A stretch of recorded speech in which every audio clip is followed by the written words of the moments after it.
All right, what are we doing? This is a basic diversified cervical adjustment. So I'm going to get in here. He's tender here, but we'll start on this side.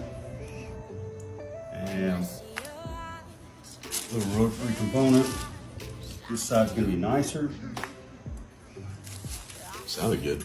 This is a cervical traction. That's what you see some people use that Y strap for. I don't like the Y strap because you lose some of the control you have. And I prefer not to pop any heads off patients while I'm adjusting them. Yeah, because that joke's going to be really good for people that just get as chiropractors. Yeah, probably shouldn't have that one in there. This is an anterior rib.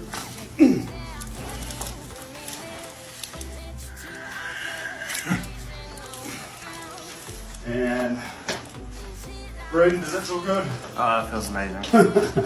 This hand behind your neck, if it'll go there. Yep. This is the tough one.